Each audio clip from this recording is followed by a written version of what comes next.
So I'm just going to say Om Namo Bhagavate again for my sake. Om Namo Bhagavate Vasudevaya. Om Namo Bhagavate Vasudevaya. Om Namo Bhagavate Vasudevaya. Today is Tuesday, July 4th, 2023, and we're reading from Srimad Bhagavatam, Canto 2, The Cosmic Manifestation, Chapter 4, The Process of Creation. I'll be reading specifically from text 7, but we'll be going through text 6 through 10. So if you have your devices, you can pull them out. And as I say the prayers, you can pull up to the verse that we're going to say today, which is Canto 2, Chapter 4, Text 7. Om Jnana Timirandasya Jana Jana Shalakaya Chakshul Mitam Jaina Tasmai Shri Gurave Namaha. I was born in the darkest ignorance, and my spiritual master opened my eyes with the torch of knowledge. I offer my respectful obeisances unto him. Shri Chaitanya Manovistam Stapitam Jaina Putale Swayam Rupa Kadamayam Dadati Swapadantikam. When will Srila Rupa Goswami Prabhupada, who has established within this material world the mission to fulfill the desire of Lord Chaitanya, give me shelter under his lotus feet? Vancha kalpa tarubhyascha kripa sindubhyavicha patitanam pavanebhyo vaishnavebhyo namo namaha. I offer my respectful obeisances unto the Vaishnav devotees of the Lord. They are just like desire trees and can fulfill the desires of everyone, and they are full of compassion for the fallen conditioned souls. Jai Shri Krishna Chaitanya Prabhu Nityananda Shri Advaita Gadadhar Shri Vasadi Gaura Bhaktavrinda. I offer my respectful obeisances unto Shri Chaitanya Mahaprabhu, Lord Nityananda, Shri Advaita Gadadhar Pandit Shri Vas Thakur, and all the devotees of Lord Chaitanya. Hare Krishna, Krishna Krishna, Hare Hare, Hare Rama, Rama Rama, Hare Hare. I pray that Sri Sri Radha Kalachandji, Srila Prabhupada, and Srila Gurudev use me as an instrument so that their message can flow through me to give me the words to serve the Vaishnavas listening. So as I said, we're reading from Srimad Bhagavatam Canto 2, The Cosmic Manifestation, Chapter 4, The Process of Creation, Text 7. Yata, please repeat. Yata gopya yati vipur. Yata samyachate punaha. Yam yam shaktim upashritya. Puru shakti para puman.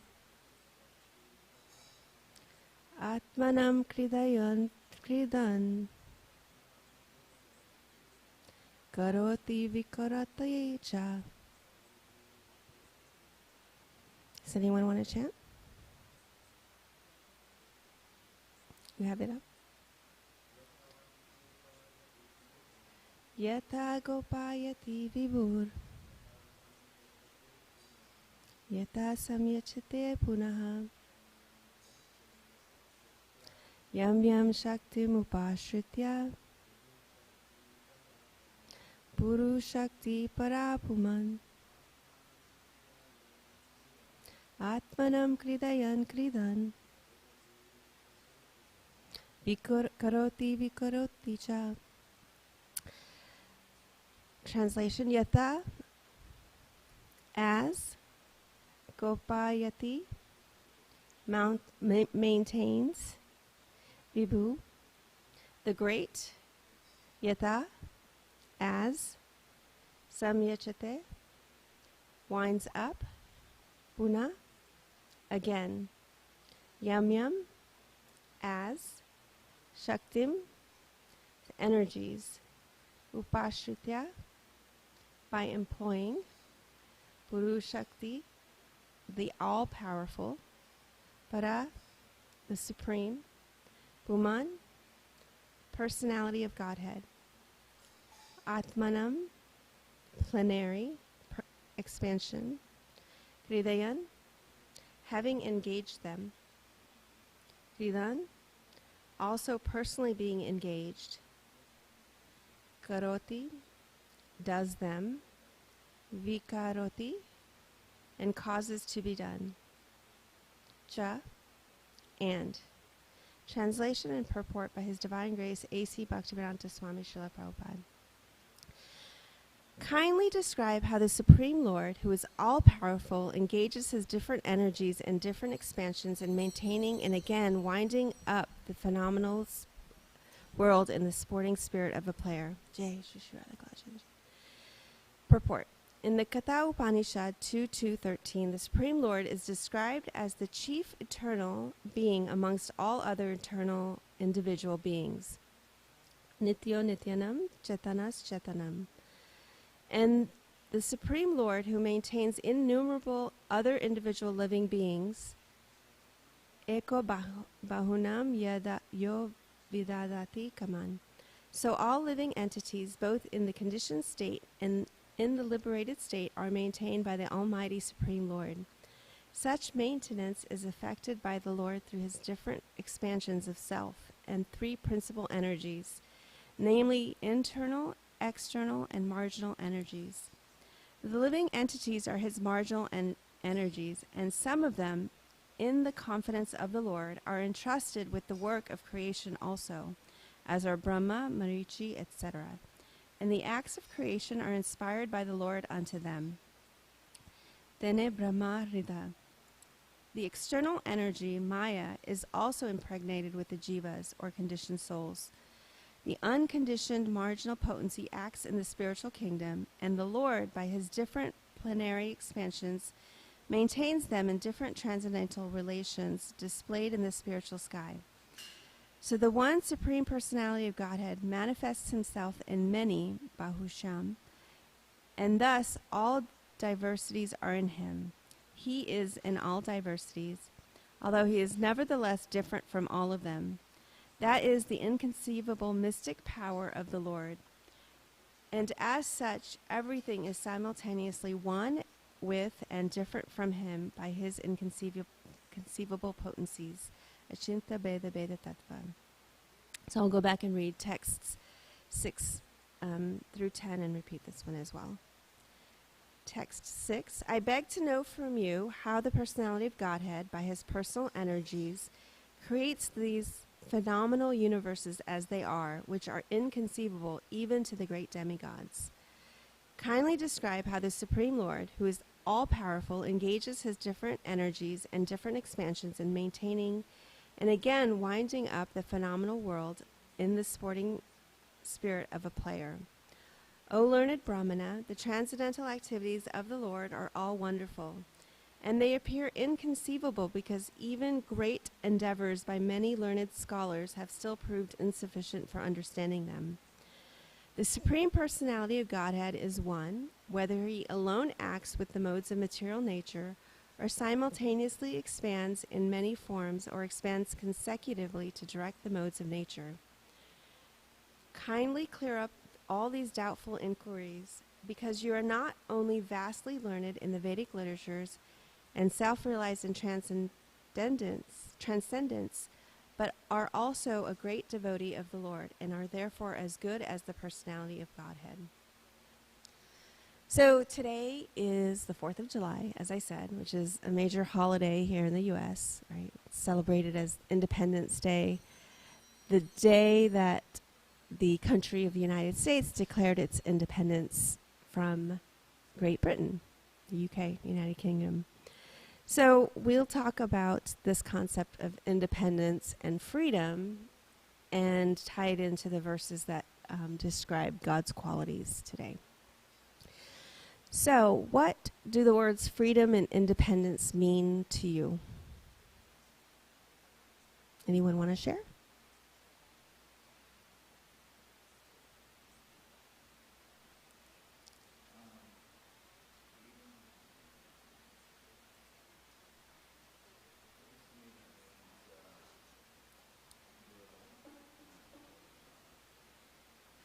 So we can think of freedom and independence to be that we have the free choice, the free will to do whatever we want. Right? Anyone have any other thoughts about what freedom or independence means and independence means to you?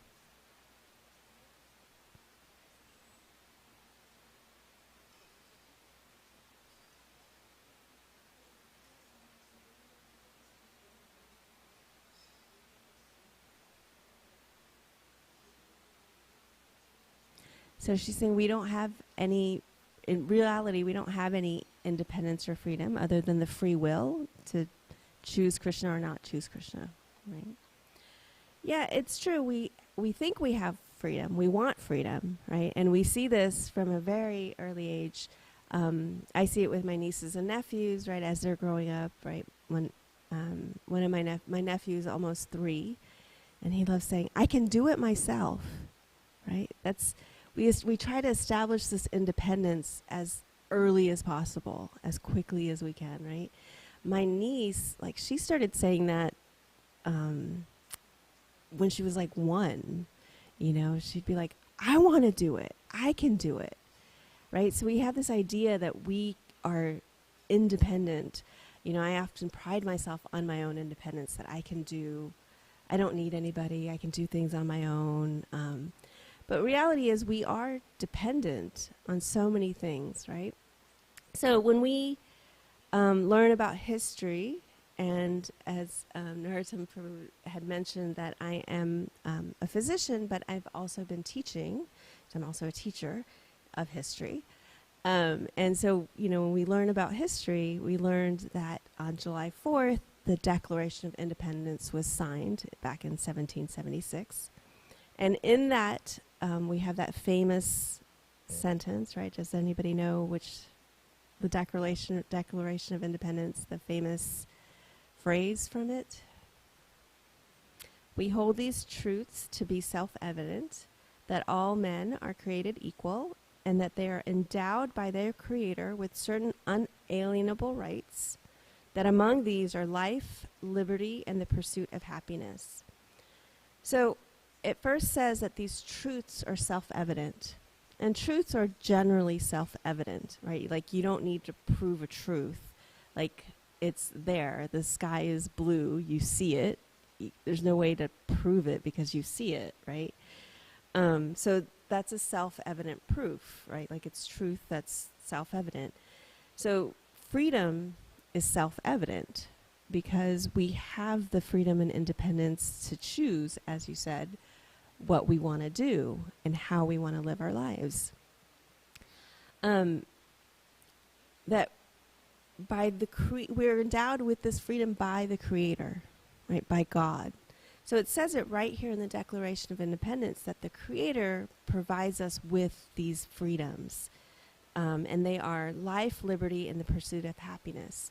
Now, it doesn't guarantee happiness. It says we have the right to pursue happiness. And we know that happiness is something that it's basically why we want freedom and independence, right?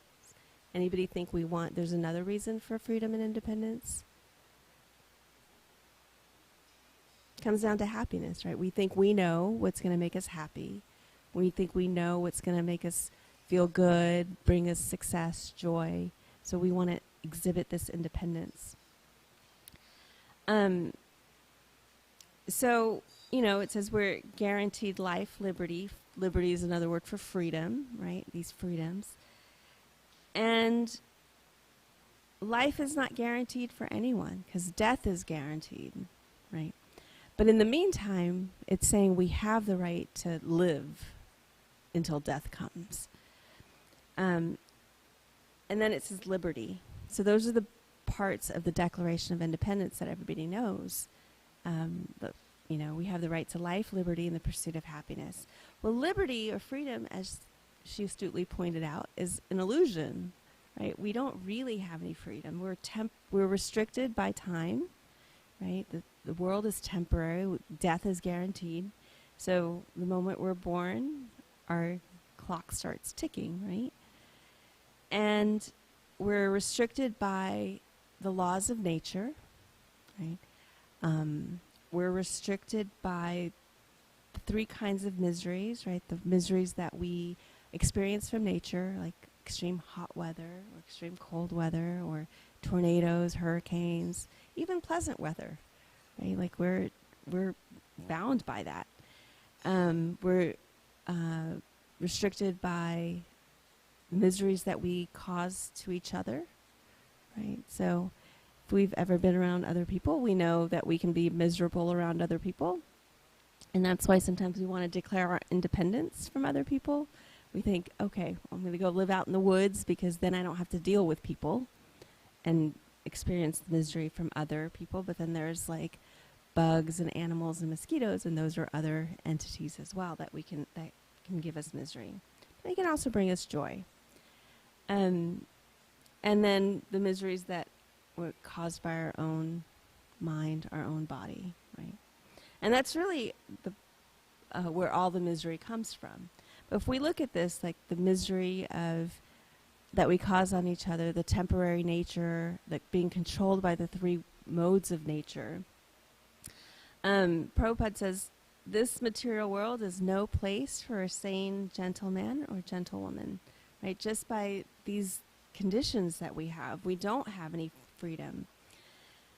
In a class given on November 30th, 1973 in LA, Srila Prabhupada said, we may be very powerful so long as Krishna keeps us powerful. We are not independently powerful, even in the case of Arjuna.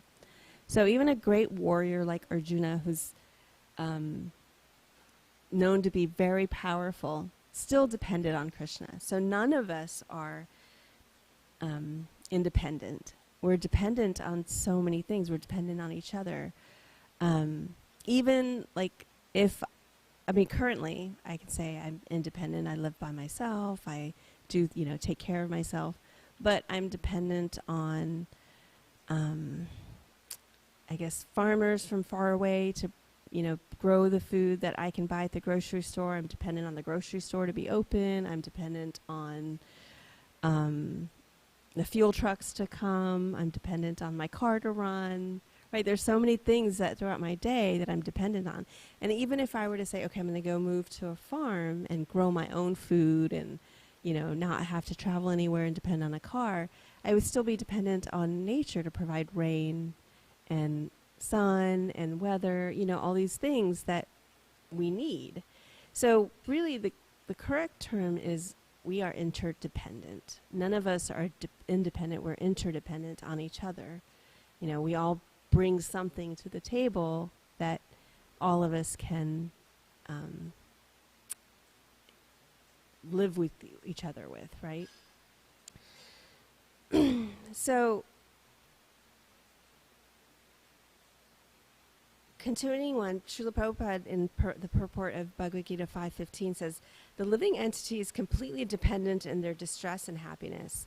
By the will of the Supreme, they can go to heaven or hell, as a cloud is driven by the air.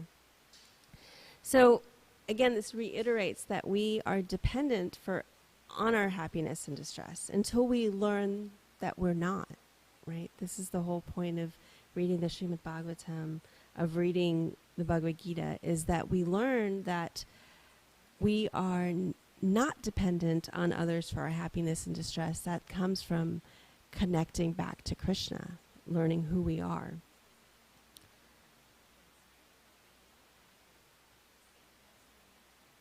In the purport of Bhagavad Gita 7.21, Prabhupada says, God has given independence to everyone. Therefore, if a person desires to have material enjoyment and wants very sincerely to have such facilities from the material demigods, the Supreme Lord, as Supersoul in everyone's heart, understands and gives facilities to such persons. So even when we want to enjoy, we still have to get kind of like permission and the ability to do so from Krishna, from God, or even the demigods, because the demigods are empowered by Krishna, so then they fulfill the duties that Krishna has entrusted on them. He goes on to say, as the Supreme Father of all living entities, he does not interfere with their independence, but gives all facilities so that they can fulfill their material desires. Some may ask why the all-powerful God gives facilities to living entities for enjoying this material world, and so lets them fall into the trap of the illusory energy.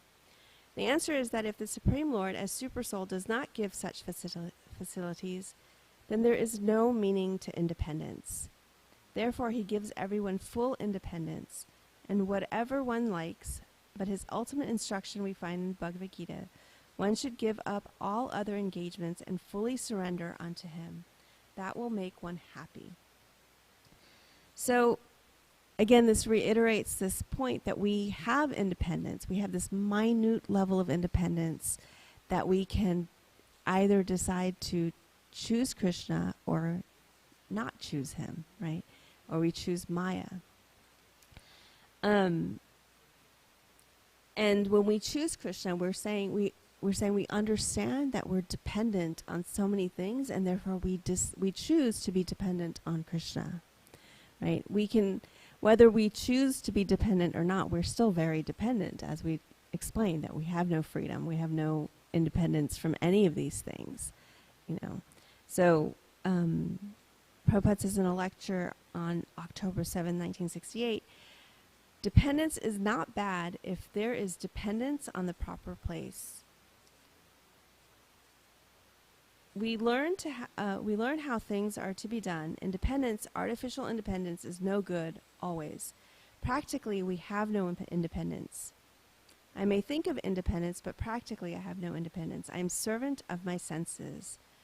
We are all serving the senses. So where is my independence? I may declare independence from my parents, from my state, from my country, from my community, but I am servant of my senses. So where is my independence?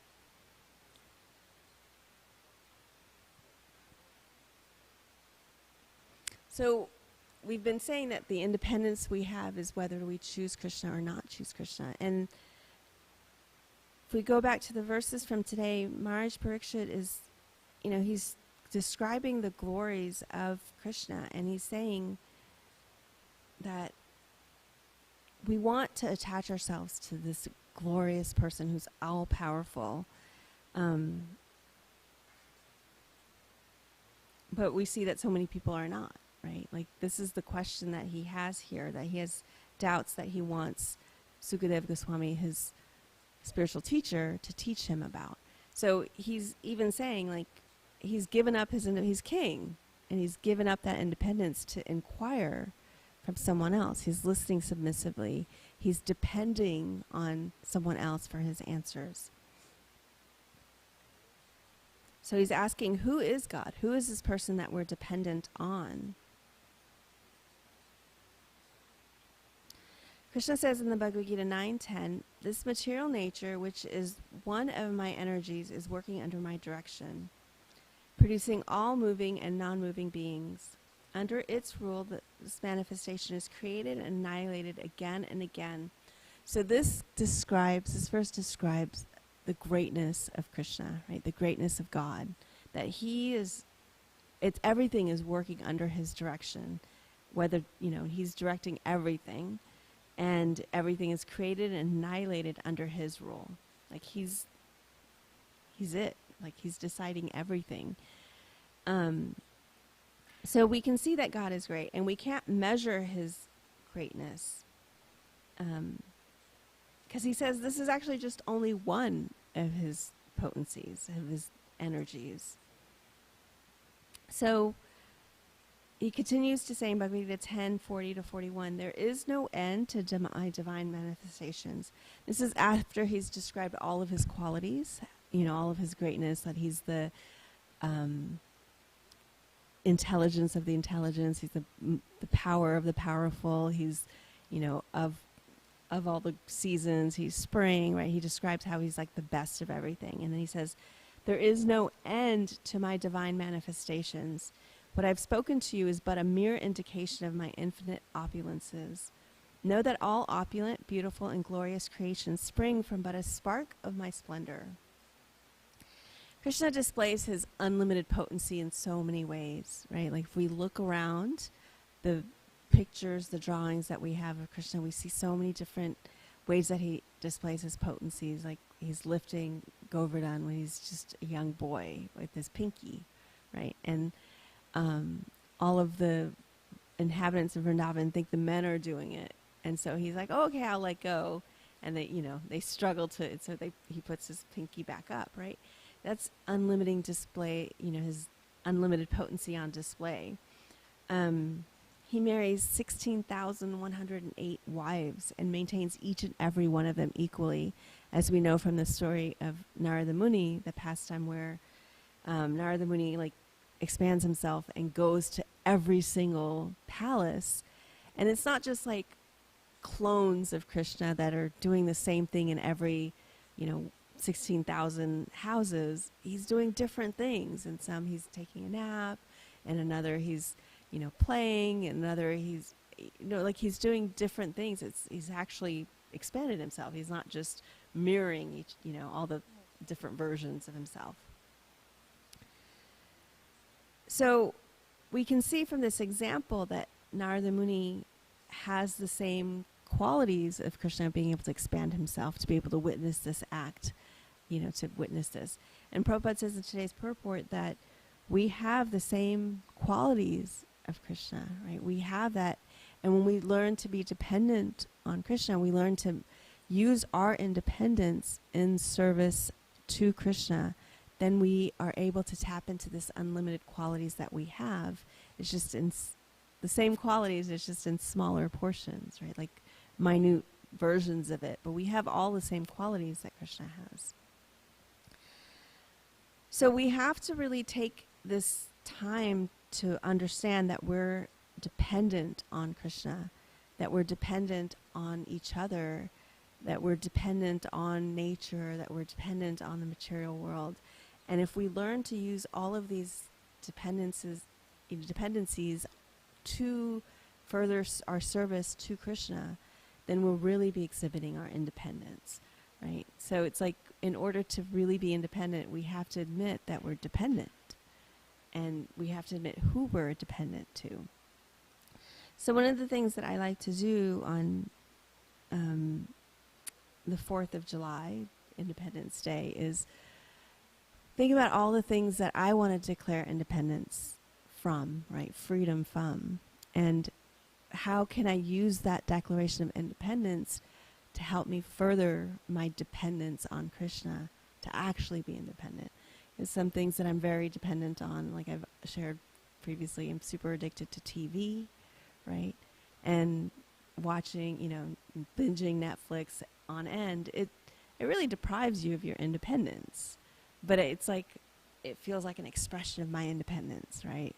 So it's not the best use of my time, right? So I always think, okay, that's a good way to express some declaration of that dependence on TV. I can declare that.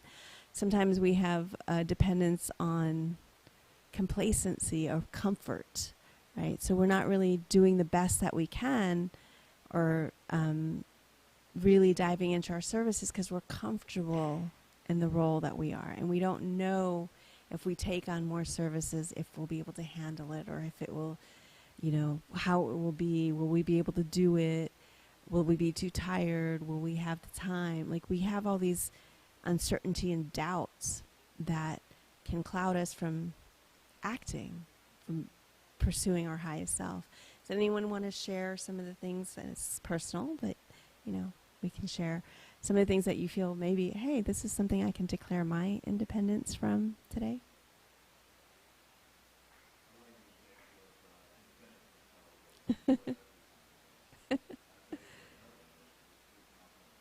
Right.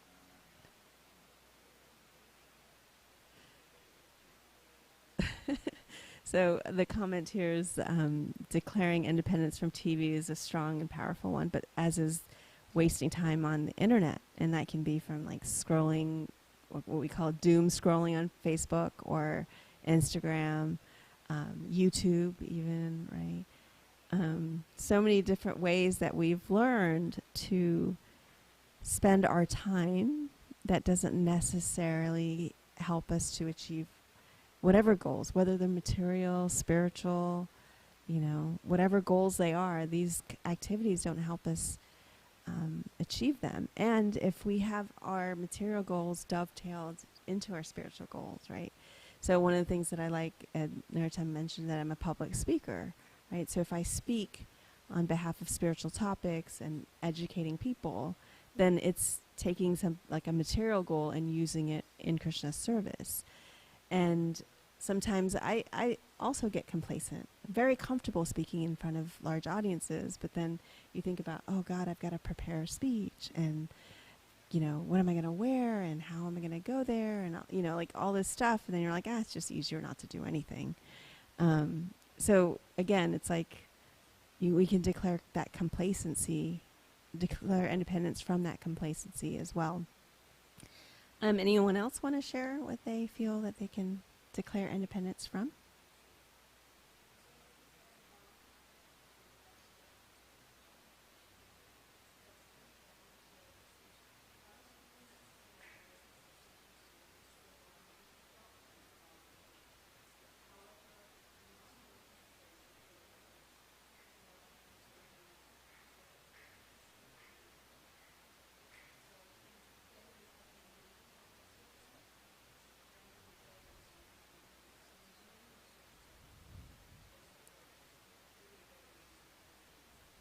Right.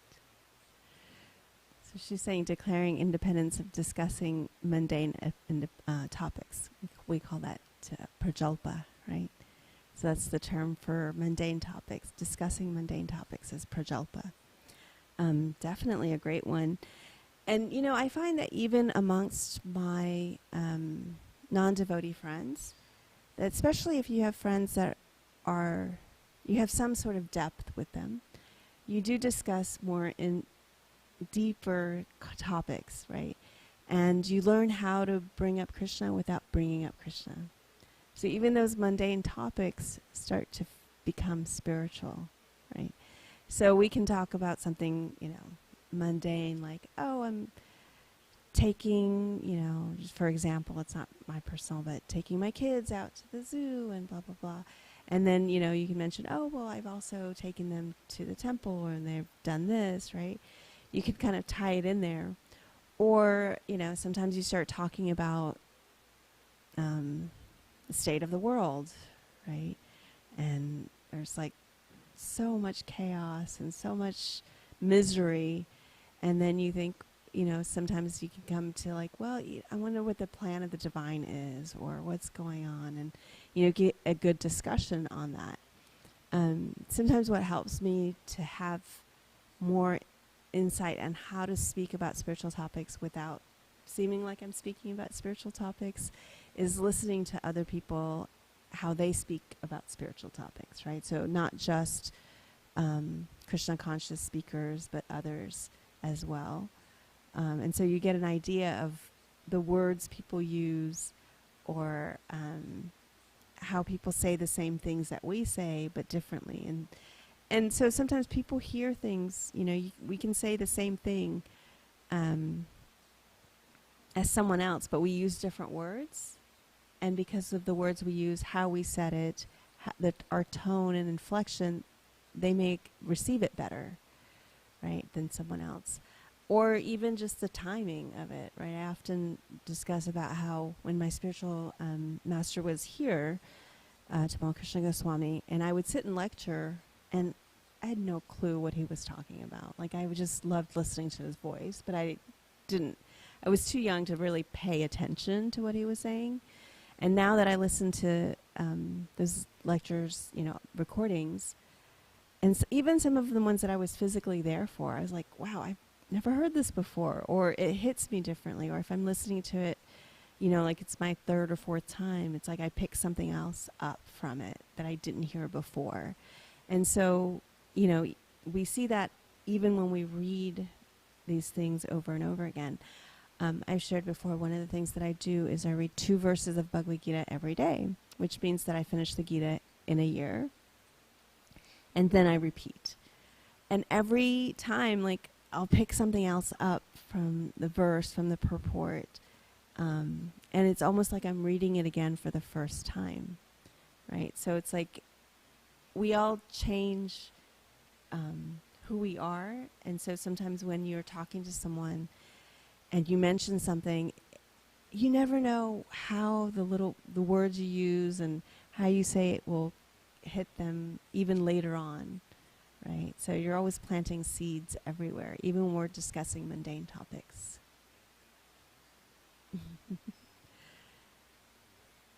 So we have more time for questions or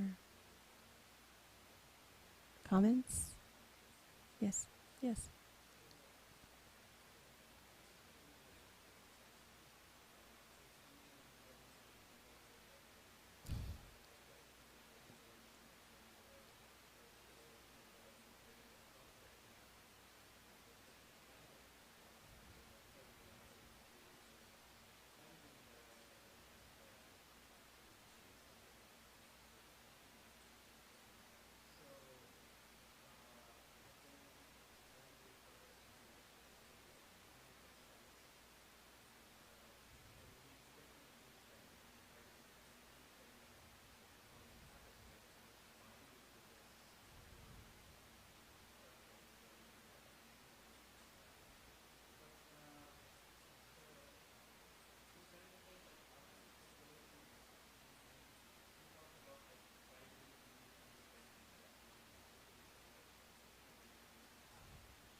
It's a great question. I'm going to repeat it for audience listening.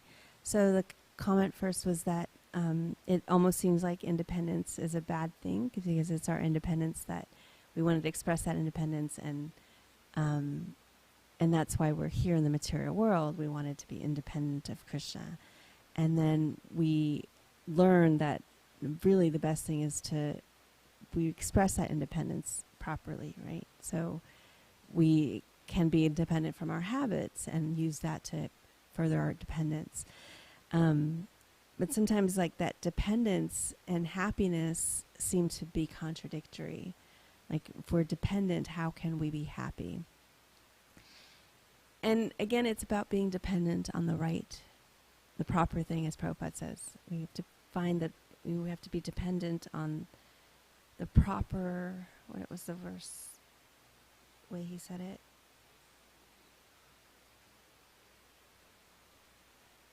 Dependence is not bad if there's dependence on the proper place, the proper thing, right?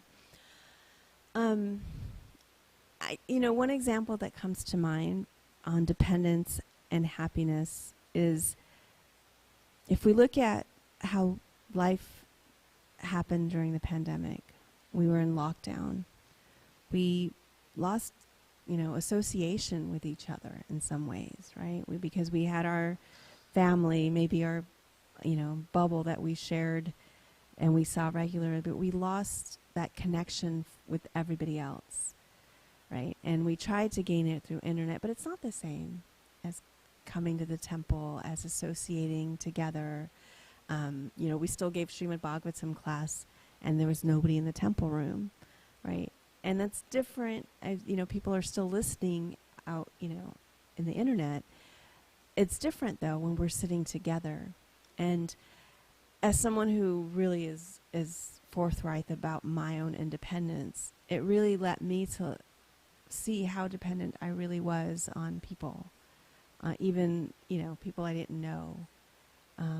Just to feel this level of satisfaction, to feel, like there's this completeness. Like you can sit and read Bhagavad Gita, but how much more fulfilled do you feel when you sit and discuss it with someone and you talk about things that in life that relate to the Bhagavad Gita and you're like getting super excited, right? And you can feel that excitement, and it gets your excitement for Krishna and the Bhagavad Gita even more because you're sharing it with someone, right? So relationships, again, that each other, it's one of our three miseries. So we can have misery and we can have joy, right? Our three miseries are also the sources of joy. And that's the duality of the material world, right? And so we have to work on sifting through the misery and leaving it and, attaching ourselves to the joyful part of it to better serve, right? So, ISKCON, Krishna Consciousness, we're a diverse group of people, right? We're different backgrounds, different upbringing, different cultures, so many different things. So we all have our own ideas, and like any family, we're not going to get along with every single person, right? But we learn to get along enough so that we can get our services done, so the deities can be dressed very nicely and have, all their opulent offerings that they get throughout the day. We learn to, work together as much as we need to, right? And so in that sense, we become dependent and independent. And also, our relationships are our sources of, they're our biggest sources of challenges and learning, and our biggest source of growth, right? So it's when we really, the miseries that we experience from relationships is really what's going to go, Krishna, I need you, right? Like it furthers our dependence on Krishna, because the more miseries we have, the more we want to be rescued from the miseries.